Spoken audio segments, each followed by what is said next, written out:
마태복음 18장 두 구절 묵상입니다. 18장 14절 말씀. 이와 같이 이 작은 자 중에 하나라도 잃는 것은 하늘에 계신 너희 아버지의 뜻이 아니니라. 18장 35절 말씀. 너희가 각각 마음으로부터 형제를 용서하지 아니하면 나의 하늘 아버지께서도 너희에게 이와 같이 하시리라. 위대함. 어린아이는 전적으로 다른 사람에게 의존하며 믿음으로 살아갑니다. 때묻지 않은 순진한 어린아이는 인생에서 자신의 위치를 받아들이고 즐깁니다. 어른들처럼 행동하려고 하지 않습니다.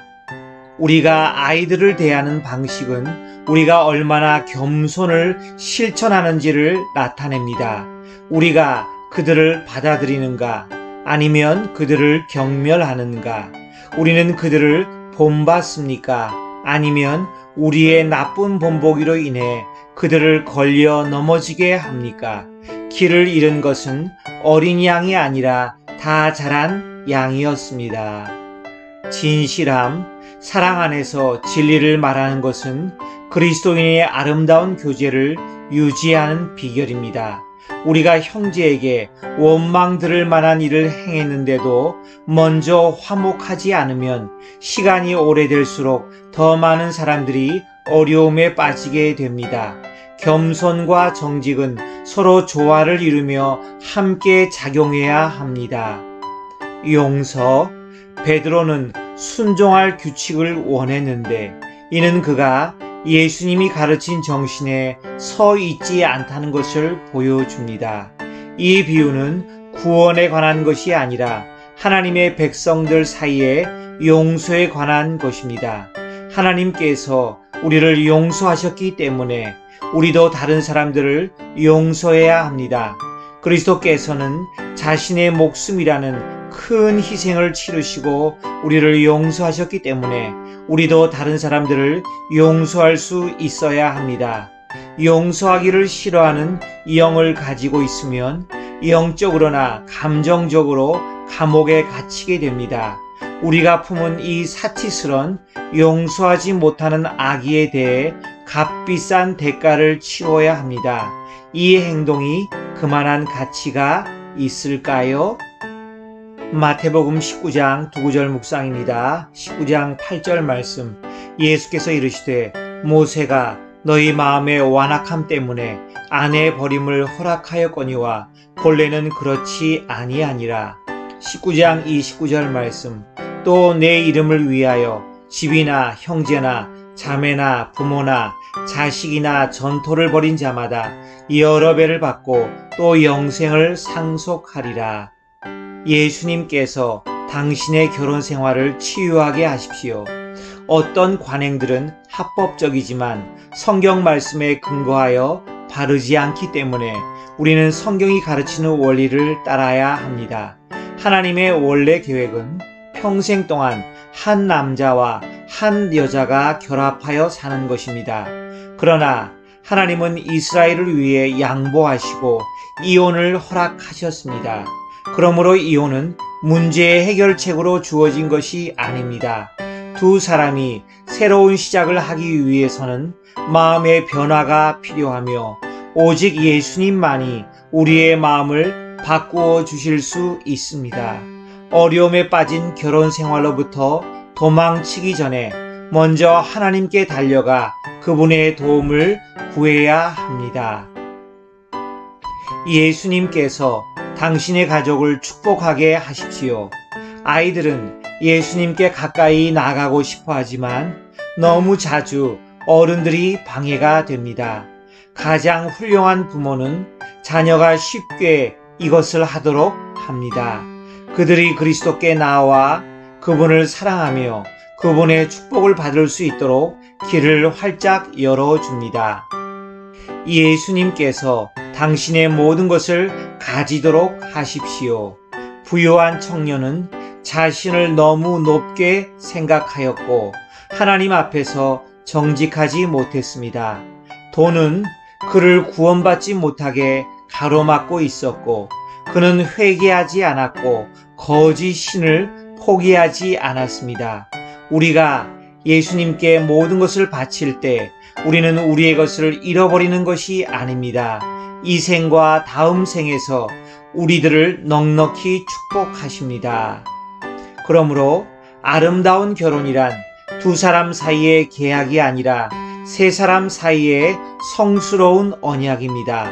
너무 자주 그리스도는 이 결혼식에 초대받지 못하고 그들의 신혼집에서 거처할 방을 찾지 못하십니다. 마태복음 20장 2구절 묵상입니다. 20장 23절 말씀. 이르시되 너희가 과연 내 잔을 마시려니와 내 좌우편에 앉는 것은 내가 주는 것이 아니라 내 아버지께서 누구를 위하여 예비하셨던지 그들이 얻을 것이니라.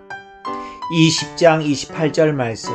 인자가 온 것은 섬김을 받으려 함이 아니라 도리어 섬기려 하고 자기 목숨을 많은 사람의 대속물로 주려 함이니라. 우리가 주께 받게 될 것은 이 비유는 구원에 관한 것이 아닙니다. 왜냐하면 우리는 구원을 위해 일할 수 있는 것이 아무것도 없기 때문입니다. 우리 모두가 똑같은 상을 받는 것이 아니기 때문에 보상에 관한 것도 아닙니다. 이 이야기는 베드로의 질문에 내포된 이기적인 태도에 관한 것입니다. 이 비유의 핵심은 첫 번째로 고용된 노동자들이 계약을 요구했고 그들이 얼마를 얻을 수 있는지 알고 있다는 주장입니다. 다른 노동자들은 주인을 신뢰했습니다.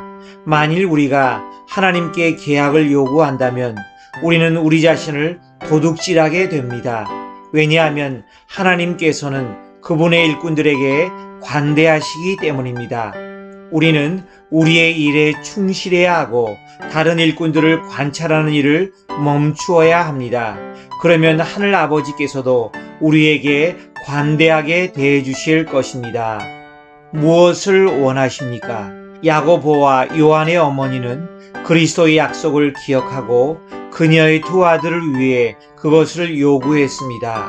그러나 그녀는 예수께서 방금 십자가에 대해 말한 것을 잊어버린 겁니다.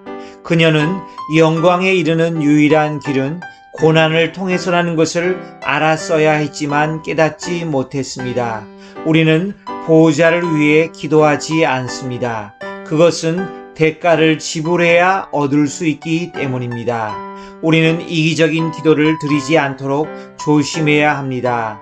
주님께서는 그들의 기도에 응답하셔서 야고보는 순교한 첫 번째 사도가 되었습니다.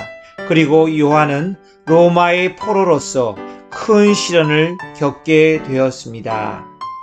내가 너희를 위해 무엇을 하기를 원하느냐? 소경 두 사람은 그들이 원하는 것이 무엇인지 알고 있었고 그것을 위해 그분을 신뢰했습니다. 기도로 그분께 나아갈 때 무엇을 원하는지 아십니까? 다른 사람들이 당신을 낙담시키려고 해도 당신은 끈질기게 버텼습니까? 히브리서 4장 16절에서 우리는 소중한 약속을 지니고 있습니다. 그러므로 우리는 긍휼하심을 받고 때를 따라 돕는 은혜를 얻기 위하여 은혜의 보좌 앞에 담대히 나아갈 것이니라. 아멘. 시편 141편 다윗의 시.